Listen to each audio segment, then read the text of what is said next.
Thanks for joining us, Coach. We have the Sri Lankan coach, Mr. Chris Silverwood here. We'll take questions from journalists who are present here, and there are some who are joined remotely. If they have questions, we'll then move to them. No problem. Thank you. We'll start with Resk. Chris, it's been a while since you got a victory under your belt in Australia. How does it feel? It feels good. It does feel good. Obviously, winning always feels much better than losing. But it was nice for us to turn up today and put in a good performance. Obviously, there's always going to be areas we can improve on, and we will look to do that in the debrief and come back stronger. But I thought the way that we applied ourselves in the field and the way that the bowlers went about their business today was superb. And obviously, Patham at the top of the order, played a real sort of match-winning knock there. And he should be very proud of himself for what he's done, and obviously help the team across the line. Dushman, the Chamira towards the end, is it a bit of a concern? Yeah, obviously we need to keep an eye on him. So the medical team will be watching him overnight and then potentially having a scan tomorrow, and we'll sort of make a plan from there really. But let's get all the information in first and find out exactly where we're at, and then we'll have to make a plan.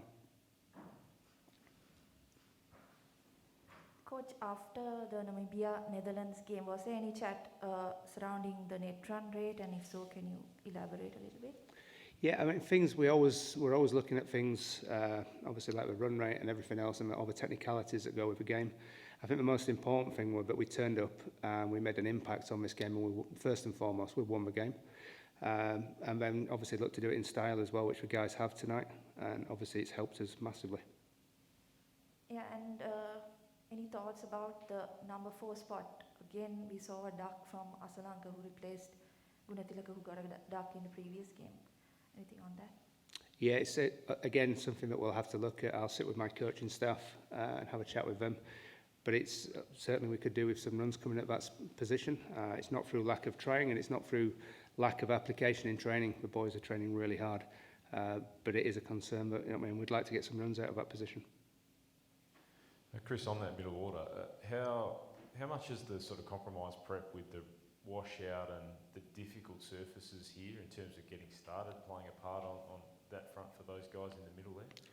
I think certainly the temperatures we're experiencing, the boys are not used to. So I do feel from on that front, it's certainly not Colombo here. I mean, even I'm cold, so it says a little bit. But it's obviously you can't help but wash out. I think the preparation that we were given and the facilities and the help we were given, having arrived early, was superb. So I can't fault any of that. The boys have prepped the best we possibly can. We had a good camp out in Kandy before we actually got on an aeroplane and flew here. So we've made the best of what we've had, really. The boys have had some good practice. They've been difficult tracks, though, to get started. How hard has it been for the guys to adjust out there? Yeah, I think we adjusted pretty well today. Certainly in the first game, we didn't read the conditions particularly well, and we certainly didn't adapt to them. So there's no hiding from that, and it's certainly something that we spoke about in the debrief quite honestly. And they face the facts, and they've come out today and obviously applied themselves much better on this track. The track was a little bit slow. We saw that if the bowlers banged a hard length, it was very difficult to get that away. So we had to be patient, we had to build innings, and we had to build partnerships. And for the majority of today, we did that. And just back on Chamira, is it a carpy shoe he's got? It is. Thank you. Any other questions from those here? Okay, we have Pranavesh joining remotely. Pranavesh, please go ahead with your question, please. Sure. How confident are you in Sri Lanka qualifying for the Super 12? I'm sorry, I couldn't hear that question. How confident are you in Sri Lanka qualifying for the Super 12? I'm always confident. I'm the eternal optimist. So I will always we'll always be looking to win and obviously progress. So I'm confident in the boys' ability. But at the same time, we have to make sure we turn up and we put a performance in like we did tonight, because as we've seen, these teams here are dangerous. And we've got to make sure that we give them the respect that they deserve and come out fighting. Also, when Dasan went to face the hat-trick ball and he became a big game, what was running in your mind? Sorry, it's a really... Once when Dasan went to face the hat-trick goal, and then he became a victim of it. What was running in your mind? Well, I mean, firstly, well bowled to the young man. I think, I mean, for anybody to get a hat-trick in the World Cup is absolutely fantastic, and I'm sure it's something he'll remember forever. I mean, it's just unfortunate that Dasson was sort of part of that hat-trick, but we knew that we had people that could go in and bat. We knew we had a decent foundation to work from, and we knew that anything sort of above 140 would be a decent score, having watched the first game.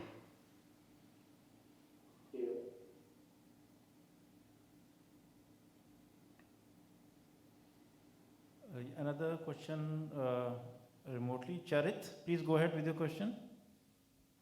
Yes. So, Chris, there was a late collapse in the batting order today after Lanka got out. So, what kind of advice did you and the supporting staff give to the boys when they came out? It was very simple, really. Obviously, having experienced the first game here and watching the game before us, we knew we had to build partnerships. We knew that it wasn't going to be easy to go out there and just strike the ball from a get-go, and we had to earn the right to score runs on here. Equally, listening to the commentary and listening to the feedback that was coming off the field in that first game, we knew that 140 would be a competitive score, so that was the initial aim. And then, obviously, anything above that would be good. But I think first and foremost, we had to get ourselves in, be patient at times, and build partnerships. And I mean, if you do that, then you give yourself an opportunity to put a decent score on the board.